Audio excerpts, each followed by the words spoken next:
जय हिंद। आज इस वीडियो में हम लोग 10वीं कक्षा एनसीईआरटी गणित के प्रश्नावली 4.1 के सभी प्रश्नों को हल करेंगे। देखिए, प्रश्नावली 4.1 का जो पहला प्रश्न है, जांच कीजिए कि क्या निम्न द्विघात समीकरण है। यहाँ 1 से लेकर 8 तक प्रश्न दिया गया है और इन सभी को जांच करना है कि यह द्विघात समीकरण है या नहीं है। तो देखिए, सबसे पहले हम लोग द्विघात समीकरण के बारे में जानेंगे। तो देखिए, द्विघात समीकरण क्या होता है। वह समीकरण जिसमें चर राशि का अधिकतम घात 2 द्विघात समीकरण कहलाता है। जैसे यहाँ देखिए, इसमें एग्जाम्पल दिया गया है। जैसे पहला एग्जाम्पल है 5x² प्लस 7x प्लस 8। इसमें x जो है चर राशि है, तो यहाँ 5 के साथ x² है और 7 के साथ x है। तो देखिए, इस x में जो घात है यहाँ क्या है, 2 है, और इस x का घात कुछ नहीं दिया गया है, तो यहाँ 1 है। यानी कि इस पूरे समीकरण में x का अधिकतम घात क्या है, 2 है, इसलिए द्विघात समीकरण होगा। देखिए, द्विघात समीकरण होगा।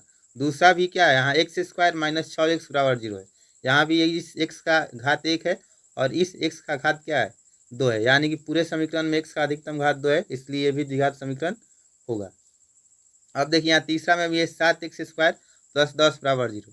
यहाँ केवल चर राशि 7 के साथ ही है और इसमें x का अधिकतम घात 2 है, तो ये भी द्विघात समीकरण होगा। अब देखिए, तीसरा एग्जाम्पल जो है, यहाँ 9x³ plus 7x² plus 9x plus 10 बराबर 0 दिया गया है। यहाँ x 3 बार है, यहाँ x³ है, x² है और x है। इस x का घात 1 है, इसका 2 है और इसका 3 है। पूरे समीकरण में जो x का अधिकतम घात क्या है, 3 है, इसलिए द्विघात समीकरण नहीं है, ये एक त्रिघाती समीकरण है। अब देखिए, अगला पांचवा एग्जाम्पल है 5x प्लस 4 बराबर 0।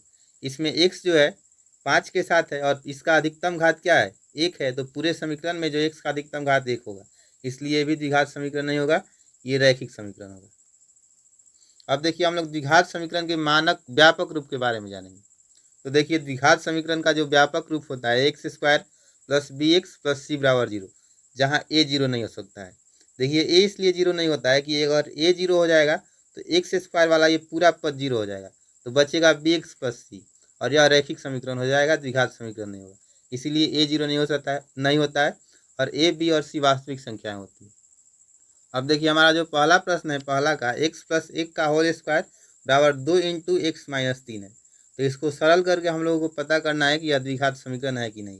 तो देखिए, x प्लस 1 का होल स्क्वायर जो है a प्लस बी के होल स्क्वायर के रूप का है, और इसी तरीके से हम लोग इसको तोड़ देंगे। तो देखिए, इसको इस तरीके से a प्लस बी का होल स्क्वायर यहाँ क्या होता है, a² plus 2ab plus b²। तो इस सूत्र की मदद से हम लोग इसको भी क्या करेंगे, अलग अलग कर लेंगे। तो देखिए, x प्लस 1 का जो होल स्क्वायर होगा वो हो जाएगा x² प्लस 2ab। तो 2 इंटू यहाँ a क्या है, x है, इंटू b है 1, प्लस b² यानी कि 1 का स्क्वायर बराबर इधर है 2 इंटू एक्स माइनस 3, यानी कि 2 का x के साथ भी गुना होगा और 2 का -3 के साथ भी गुना होगा। तो 2 का x के साथ होगा तो होगा 2x, और 2 का -3 के साथ होगा तो 2 इंटू 3 6, लेकिन माइनस है तो -6 होगा। अब देखिए, यहाँ हो जाएगा x² plus 2 into x into 1, 2x होगा, प्लस 1 का स्क्वायर 1 ही होगा। अब देखिए, इधर 2x जो है प्लस में है, तो ये इधर आएगा तो क्या हो जाएगा, माइनस में हो जाएगा, और ये माइनस में 6 इधर आएगा तो प्लस में हो जाएगा। अब उधर कुछ नहीं बचा तो केवल बचा 0। ठीक है। अब यहाँ से देखिए, x² है, 2x ये प्लस में, 2x माइनस में, दोनों कट जाएगा। अब बचा यहाँ x²। अब प्लस बचा 1 और प्लस 6, 1 और 6 कितना होगा, 7, यानी कि x² प्लस 7 बराबर 0। यहाँ x का अधिकतम घात क्या है, 2 है, इसलिए द्विघात समीकरण है। तो हम लोग लिखेंगे, चूंकि x का अधिकतम घात 2 है, इसलिए यह एक द्विघात समीकरण है।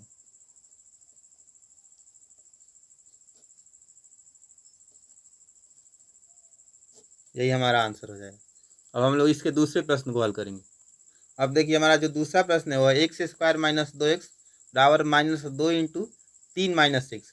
तो इसको हम लोग सरल करेंगे, तो यहाँ हो जाएगा x² माइनस 2x बराबर -2 से 3 में गुना करेंगे तो होगा -6, और -2 से -x में तो माइनस माइनस प्लस हो जाएगा, और 2 से x में होगा तो 2x हो जाएगा।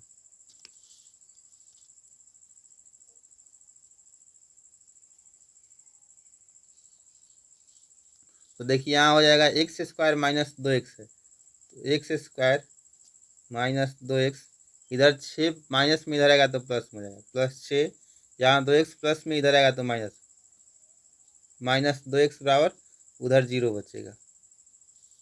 अब यहाँ से हो जाएगा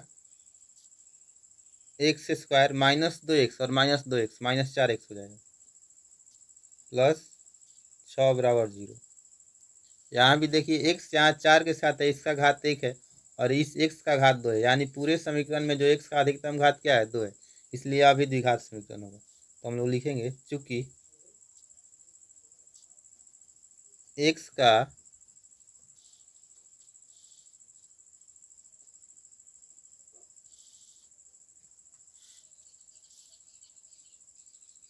का अधिकतम घात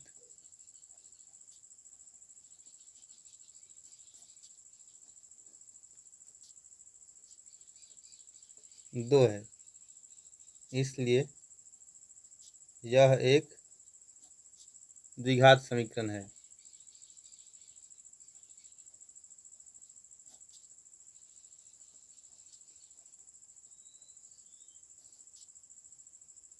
अब हम लोग इसके तीसरे प्रश्न को हल करेंगे। देखिए तीसरा प्रश्न है x-2 इंटू एक्स प्लस 1 बराबर x-1 इंटू एक्स प्लस 3। अब हम लोग इसको सरल करेंगे, तो सरल करने के लिए इसको हम लोग गुना करेंगे, तो x का x प्लस 1 दोनों के साथ गुना होगा। तो देखिए x का x के साथ गुना होगा तो हो जाएगा x², और इस x का 1 के साथ गुना होगा तो हो जाएगा x का x के साथ गुना होगा तो x ही होगा। अब -2 का x के साथ गुना होगा तो ये हो जाएगा -2x, और -2 का अब इस 1 के साथ गुना होगा तो ये हो जाएगा -2 बराबर। इसी तरीके से इस x का x प्लस 3 के साथ गुना होगा, और -1 का भी x प्लस 3 के साथ गुना होगा, तो x का x के साथ गुना होगा हो जाएगा x²।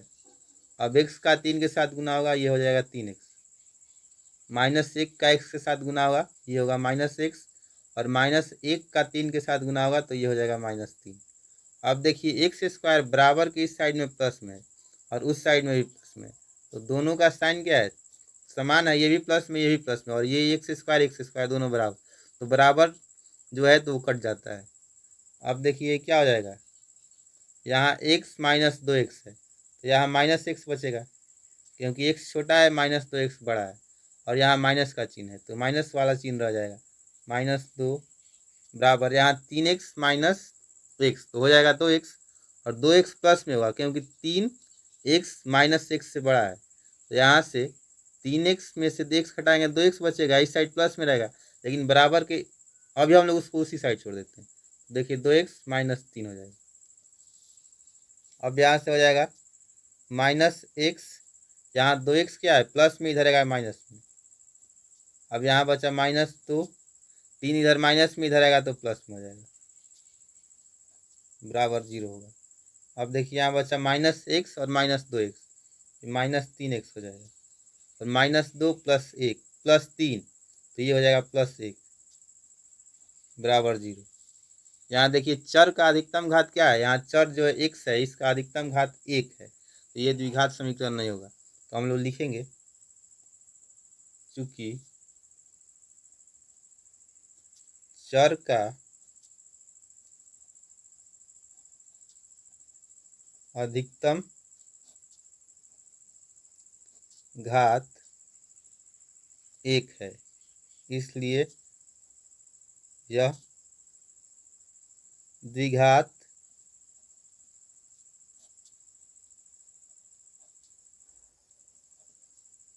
समीकरण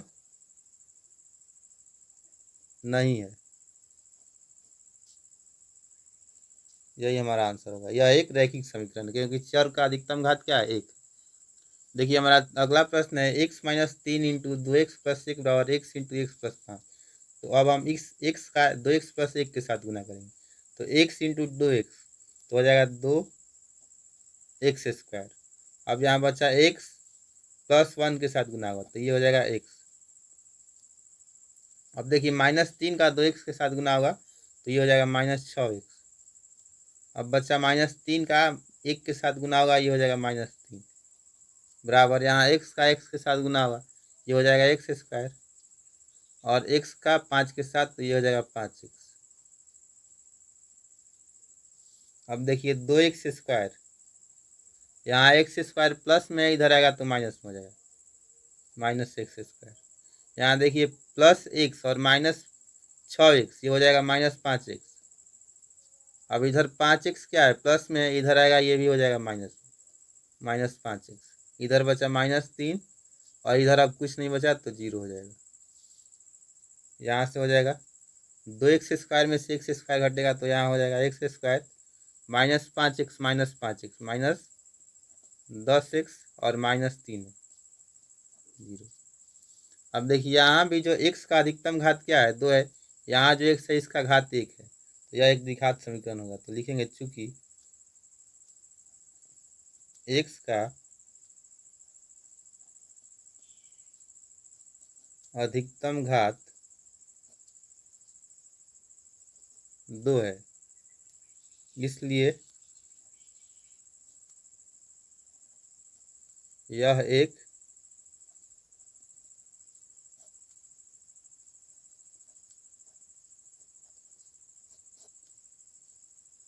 द्विघात समीकरण है।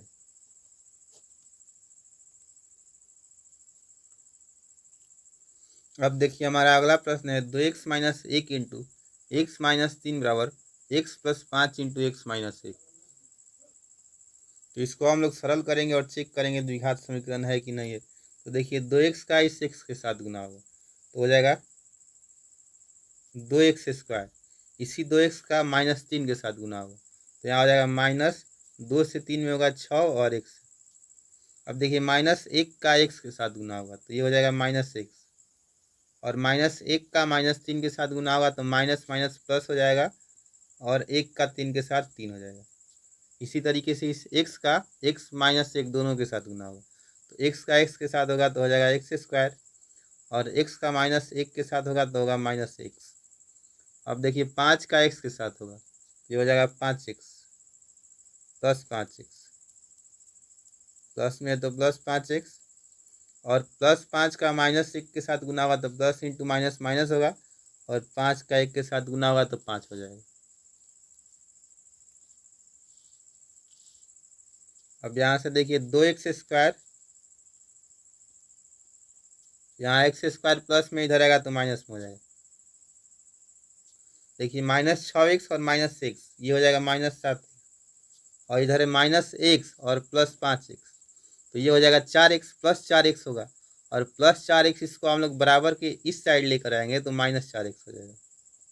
यहाँ बचा +3। अब देखिए -5 इधर है, इधर आएगा तो ये +5 हो जाएगा बराबर। अब इधर बचा केवल 0।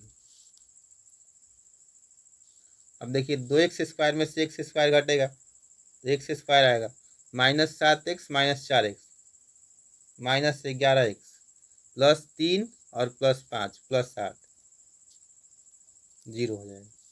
अब देखिए यहाँ x का अधिकतम ये 11x होगा -7x - 4x 11x। x का अधिकतम घात क्या है यहाँ 2 है, यहाँ 1 है, पूरे समीकरण में x का अधिकतम घात 2 है इसलिए यह द्विघात समीकरण होगा। तो लिखेंगे चूंकि x का अधिकतम घात 2 है इसलिए यह एक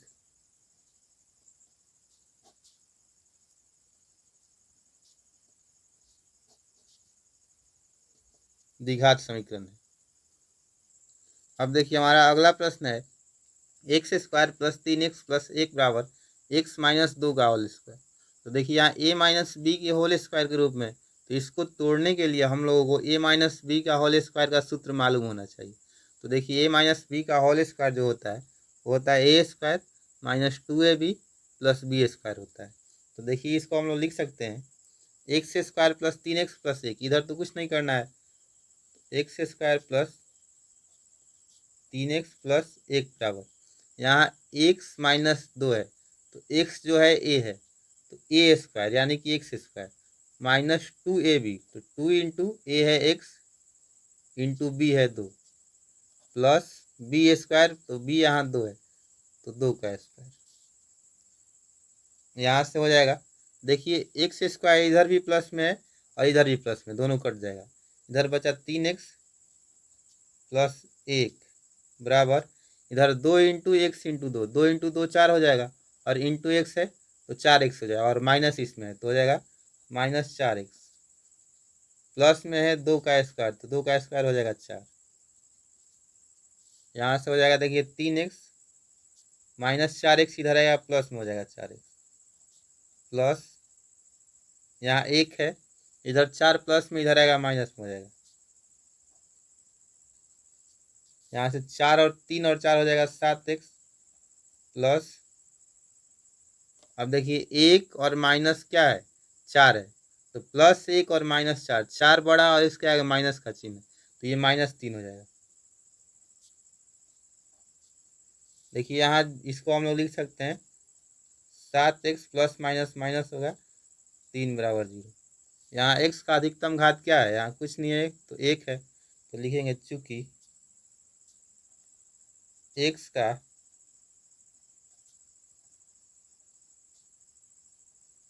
अधिकतम घात यहाँ क्या है 1 है, x का अधिकतम घात क्या है 1 है, इसलिए यह द्विघात समीकरण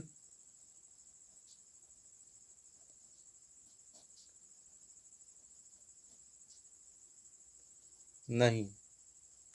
अब हम लोग इसके 7वें प्रश्न को हल करेंगे। देखिए 7वां प्रश्न है x प्लस 3 का होल क्यूब बराबर 2x into x square minus 1। तो देखिए a प्लस बी के होल क्यूब के रूप में, तो हम लोग a प्लस बी का होल क्यूब का जो सूत्र होता है उसको हम लोग लिखेंगे, याद कर लेंगे, उसके बाद ही हम लोग इस प्रश्न को हल कर सकते हैं। तो देखिए a प्लस बी का होल क्यूब होता है a cube plus b cube plus 3ab into a plus b होता है। तो इसी सूत्र की मदद से हम लोग यहाँ जो LHS है उसको तोड़ लेंगे। तो देखिए a क्यूब, a यानी x है तो x cube plus b cube तो b यहाँ 2 है, 2 का क्यूब प्लस 3ab, 3 इंटू ए कितना है x इंटू बी यहाँ है 2,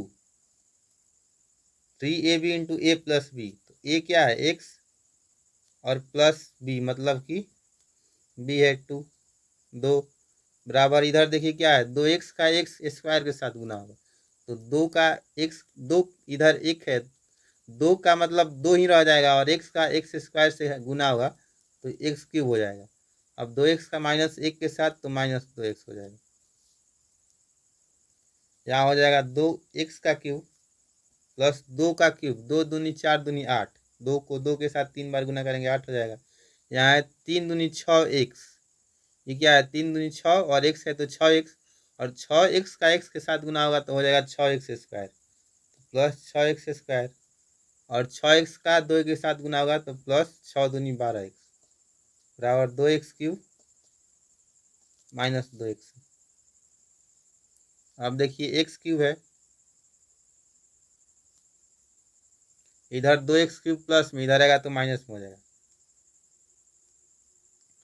प्लस है 6x स्क्वायर, यहाँ इधर x का स्क्वायर नहीं है तो इसको इतना ही छोड़ देंगे, यहाँ है प्लस 12x, इधर है -2x इधर आएगा तो ये प्लस 2x हो जाएगा और इधर केवल बचा 8 प्लस 8 बराबर, उधर कुछ नहीं बचा तो हम लोग उधर 0 लिख देंगे। अब देखिए यहाँ x क्यूब में से 2x क्यूब हटाएंगे तो -x क्यूब बचेगा प्लस 6x स्क्वायर 12 और 2 14x प्लस 8 बराबर 0। यहाँ देखिए x का अधिकतम घात क्या है, यहाँ 3 है, इसलिए द्विघात समीकरण नहीं होगा, ये त्रिघात समीकरण होगा।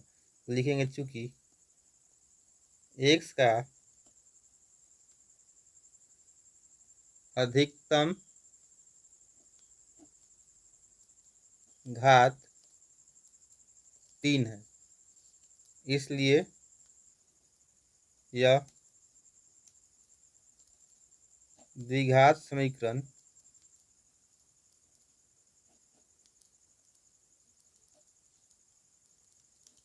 नहीं। अब हम लोग इसके 8वें प्रश्न को हल करेंगे। अब देखिए हमारा 8वां प्रश्न है x cube minus 4x square minus x plus 1 बराबर एक्स माइनस 2 का होल क्यूब।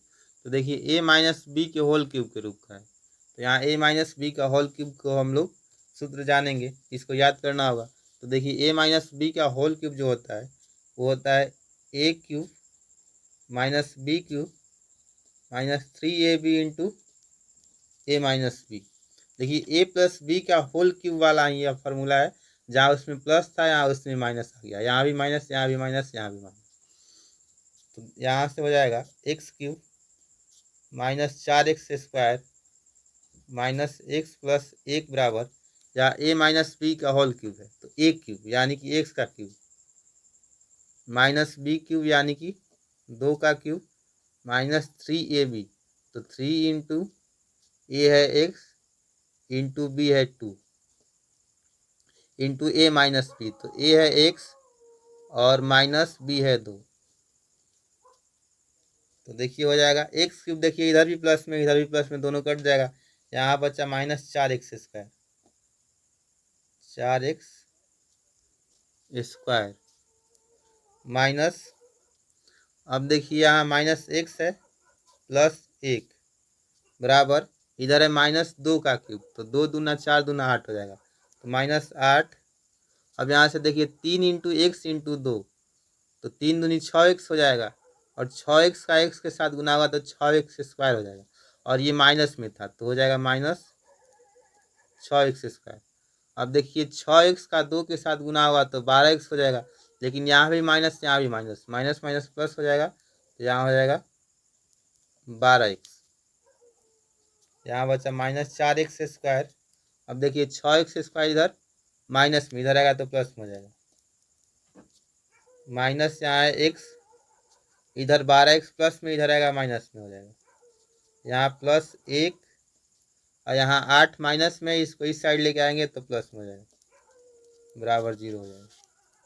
यहाँ से देखिए माइनस 4x स्क्वायर और plus 6x square plus 2x square हो जाएगा, माइनस एक्स और माइनस 12x माइनस 13x हो जाएगा। अब देखिए प्लस 1 और प्लस 8 प्लस 9 हो जाएगा बराबर में 0।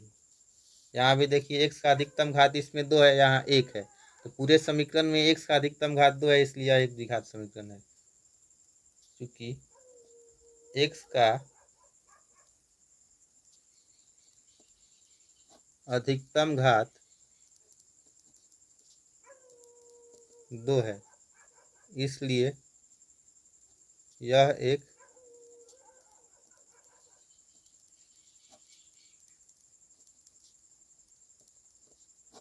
द्विघात समीकरण है। अब देखिए हमारा दूसरा प्रश्न है निम्न स्थितियों को द्विघात समीकरण के रूप में निरूपित कीजिए। यहाँ एक स्थिति चार प्रश्न दिया गया है, तो देखिए चारों प्रश्न में 4 स्थितियाँ दी गई है और इन स्थितियों को हम लोगों को द्विघात समीकरण के रूप में निरूपित करना है। तो देखिए पहला प्रश्न है एक आयताकार भूखंड का क्षेत्रफल 528 मीटर स्क्वायर है, क्षेत्र की लंबाई मीटरों में चौड़ाई के दोगुने से 1 अधिक है, हमें भूखंड की लंबाई और चौड़ाई ज्ञात करनी है। तो ज्ञात करने के लिए जो द्विघात समीकरण होगा हम लोगों को द्विघात समीकरण के रूप में लाकर छोड़ देना है, इसको हल नहीं करना, यानी कि लंबाई और चौड़ाई को नहीं ज्ञात करना है। तो देखिए इसमें जो कह रहा है प्रश्न की जो लंबाई है चौड़ाई से 1 मीटर अधिक है, यानी कि लंबाई चौड़ाई पर निर्भर कर रहा है, तो इसलिए हम लोग चौड़ाई को x मान लेंगे और लंबाई इस तरीके से क्या हो जाएगा x प्लस 1 हो जाएगा, क्योंकि 2x प्लस 1 हो जाएगा, क्योंकि दुगुना से 1 अधिक है। तो देखिए इसको सबसे पहले हम लोग एक आयताकार भूखंड का फिगर बना लेंगे। तो ये एक आयताकार भूखंड है, इसका जो चौड़ाई है 1 मीटर हम लोग मान लेंगे, तो लिखेंगे कि माना कि आयताकार भूखंड की चौड़ाई 1 मीटर है। तो इस तरीके से जो प्रश्न के अनुसार हो जाएगा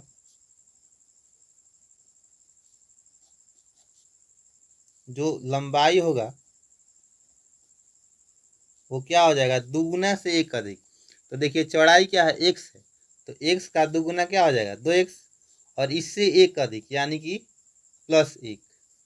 अब देखिए इसका क्षेत्रफल कितना दिया गया है, 528 मीटर स्क्वायर दिया गया है। तो आयत का क्षेत्रफल क्या होता है, लंबाई इंटू चौड़ाई। तो आयताकार भूखंड का क्षेत्रफल क्या हो जाएगा,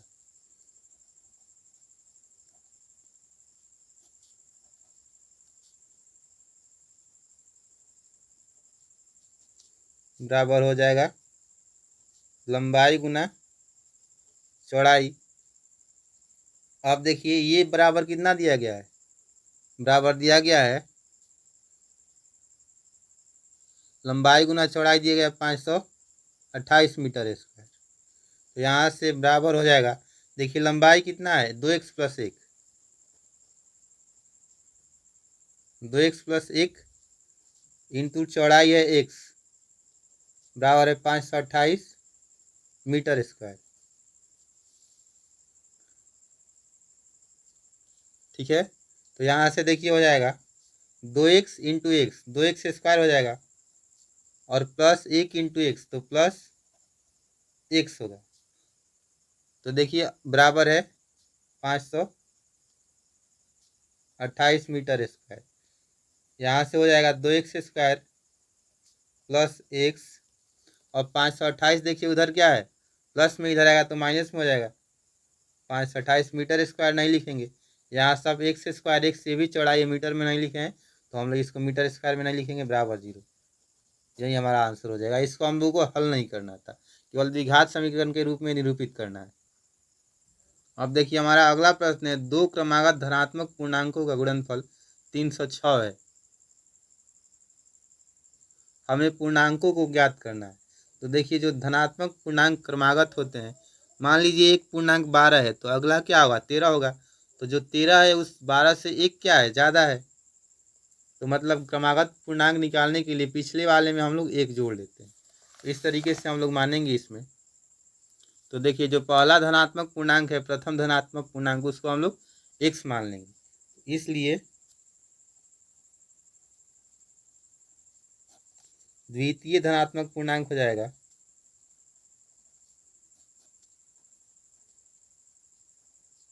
ये हो जाएगा x+1 हो जाएगा, क्योंकि अगला क्या होगा उसमें एक जोड़ेंगे तो अगला आ जाएगा। अब देखिए प्रश्न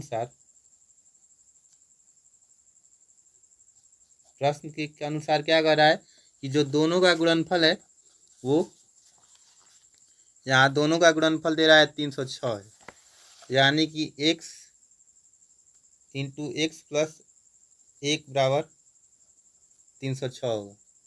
अब यहाँ से हो जाएगा x का x के साथ गुना एक्स स्क्वायर प्लस x का 1 के साथ गुना x बराबर 306। यहाँ से हो जाएगा एक्स स्क्वायर प्लस एक्स, 306 उधर प्लस में, इधर आएगा माइनस। यही क्या हो जाएगा आंसर हो जाएगा। हम लोगों को इसको द्विघात समीकरण के रूप में ही निरूपित करके छोड़ देना है, हल नहीं करना है इसको। देखिए हमारा तीसरा प्रश्न है, रोहन की माँ उससे 26 वर्ष बड़ी है, उनकी आयु वर्षों में का गुणनफल अब से 3 वर्ष पश्चात 360 हो जाएगी, हमें रोहन की वर्तमान आयु ज्ञात करनी है। तो देखिए रोहन की माँ उससे 26 वर्ष बड़ी है, यानी कि रोहन की माँ की आयु रोहन की आयु पर डिपेंड कर रही है, क्योंकि रोहन की माँ उससे 26 वर्ष बड़ी है। तो हम लोग इसमें रोहन की आयु x वर्ष मान लेंगे, तो रोहन की माँ की वर्तमान आयु x+26 वर्ष हो जाएगी। तो देखिए इसमें हम लोग मान लेंगे रोहन की वर्तमान आयु x वर्ष है, इसलिए रोहन की माँ की वर्तमान आयु क्या हो जाएगी x+26 वर्ष। अब देखिए यहाँ कह रहा है कि उनकी आयु का गुणनफल अब से 3 वर्ष पश्चात, तो अब से 3 वर्ष पश्चात रोहन की आयु क्या हो जाएगी, तो लिखेंगे अब से 3 वर्ष पश्चात रोहन की आयु कितनी हो जाएगी। अब देखिए रोहन x वर्ष का है वर्तमान में, तो आज से 3 वर्ष बाद इसमें 3 जुड़ जाएगा। जैसे मान लीजिए अभी हम लोगों का, मान लीजिए किसी बच्चे का उम्र अभी 15 वर्ष है, अब से 3 वर्ष पश्चात वो 18 वर्ष का हो जाएगा, 15 में 3 जुड़ जाएगा। तो रोहन अभी x वर्ष का है, तो अब से 3 वर्ष पश्चात x प्लस 3 वर्ष का हो जाएगा। ठीक है, और रोहन की माँ की आयु 3 वर्ष पश्चात।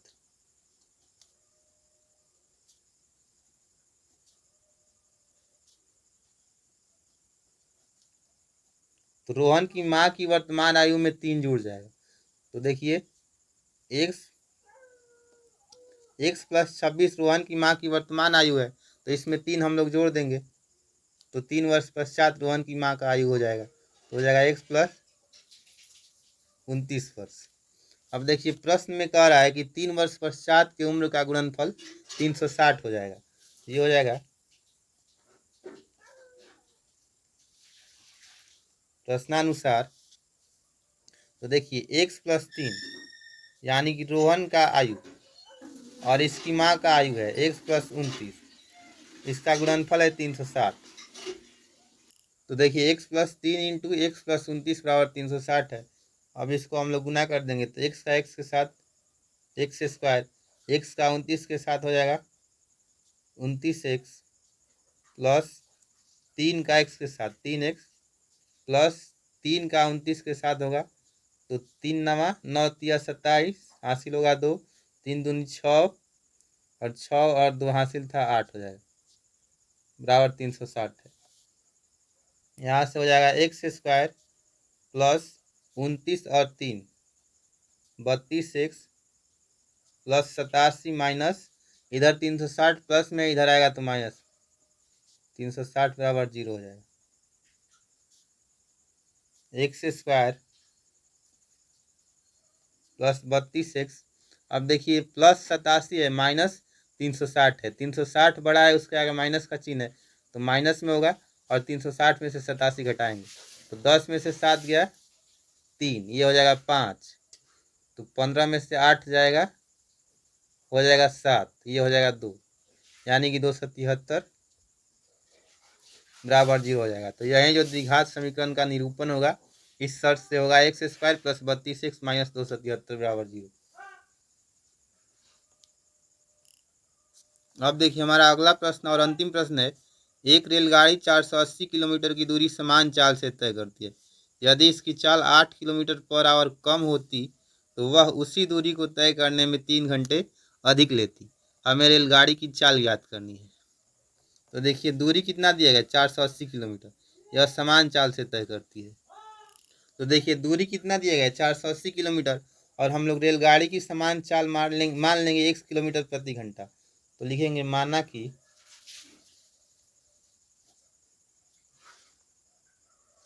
रेलगाड़ी की